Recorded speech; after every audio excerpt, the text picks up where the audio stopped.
Planet Earth is home to almost 7 billion people. Each one of us leaves an ecological footprint on the environment. In Albany alone, 17,000 citizens are making an impact on our planet. Even a small group of individuals can make a change in their community.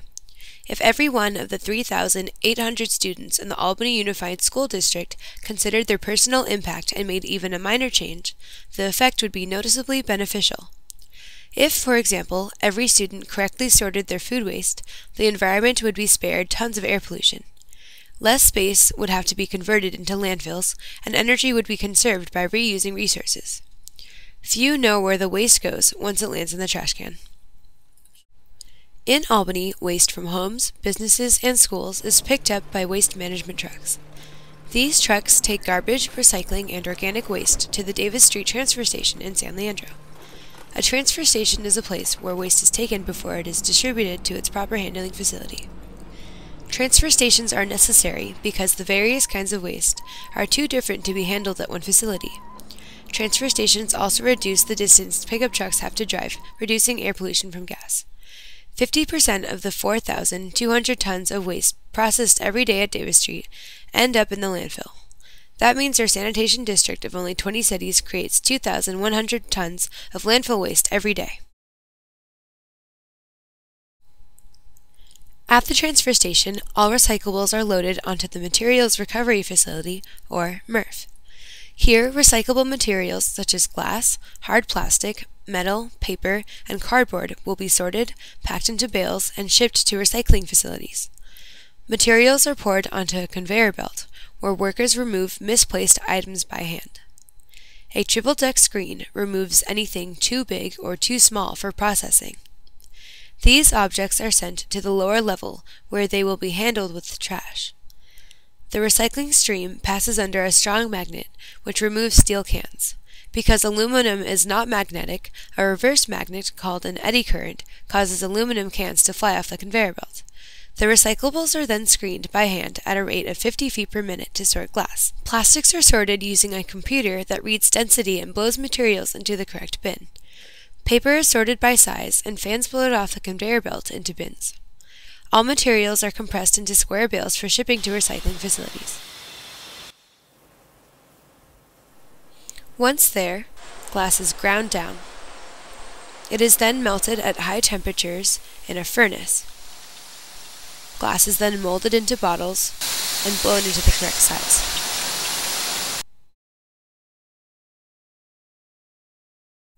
Metal is also melted and reformed using molds. Because extracting the minerals in aluminum is very energy intensive, making an aluminum can from recycled aluminum saves 95% of the energy it would take to make it from its natural resources. Plastics are melted down, cut into small pellets, dyed, remelted, and finally molded and blown into shape. Plastic can be made into fiber for clothing, plastic lumber for decks, and new bottles and containers. Paper is blended with water into a pulp, which is stretched into a long sheet that spins until dry on a conveyor belt. Americans use about 68 million tons of paper each year. Over 60% of this is recycled. Compost is sorted into green, wood, and food waste at Davis Street. Wood waste is ground into wood chips or burned at the Tracy Peaker power plant to create clean energy for Bay Area homes. Food scraps and yard waste are sent to a large-scale composting facility where they naturally decompose into ready-to-use compost. The decomposition process involves the breaking down of organic material through chemical reactions with the help of heat. Green waste is placed in long rows, called windrows, kept at 131 degrees Fahrenheit, and turned for 15 days. In backyard composting bins, the chemical reactions necessary to break down organic waste are aided by worms, ants, sow-bugs, beetles, millipedes, and bacteria rather than heat. Composting is beneficial to the environment because it returns plant matter and its nutrients back into the soil where it came from. When composting, materials have sufficient sunlight and heat and decompose efficiently into water and carbon dioxide, the gas plants naturally release when they die. In a landfill, organic materials cannot decompose as they would in nature because they lack oxygen and sunlight under mounds of waste. Plant matter undergoes anaerobic decomposition, a less efficient chemical reaction that releases methane and other greenhouse gases. When sent to a landfill, the food waste of a family of 4 releases 4.4 tons of greenhouse gases each year. This amount of pollution is the same amount produced by driving 3,900 miles in an average-sized car.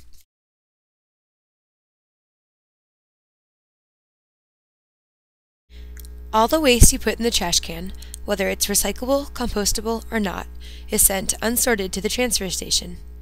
There, it's loaded onto trucks, which drive to the Altamont landfill in Livermore. Landfills are open spaces, which could have been animal habitats, that are dug 50 feet deep and filled with waste. Altamont is the size of 2,000 football fields. Unfortunately, a large amount of waste sent to the landfill could have been reused, recycled, or composted. Anything sent to a landfill will never be removed and could take hundreds to thousands of years to decompose. Scientists have found newspapers buried in landfills for 60 years that can still be read. Now that you know where your waste goes and the environmental impacts of your trash, let's review how you can correctly sort your waste and reduce your ecological footprint. Remember that materials that can be made into new products are recyclable. Materials like aluminum cans and foil, steel cans, glass bottles and jars, and clean paper and cardboard that has not touched food or liquid should be recycled. Hard plastics, plastic that keeps its shape when compressed and is numbered with the recycling symbol, is recyclable. You can compost any organic material, meaning anything that was once alive.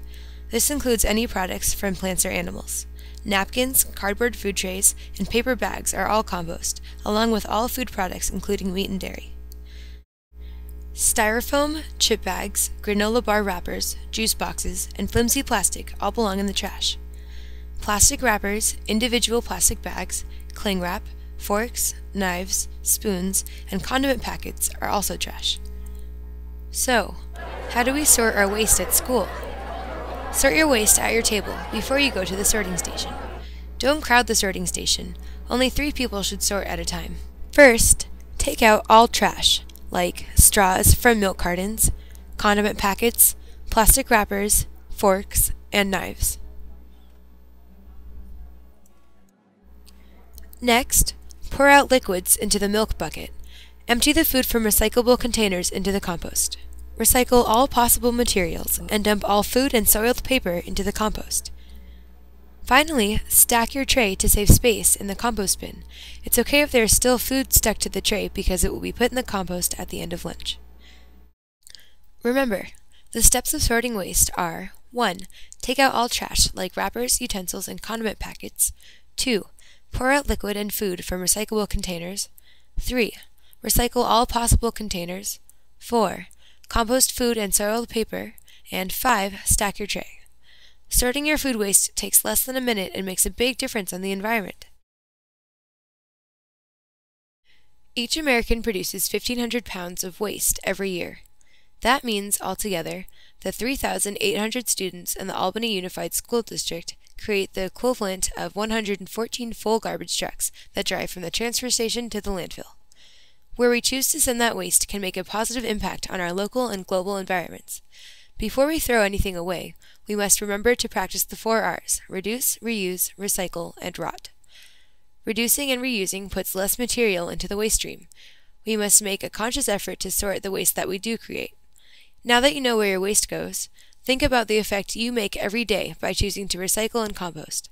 The power to make a difference is literally in your hands.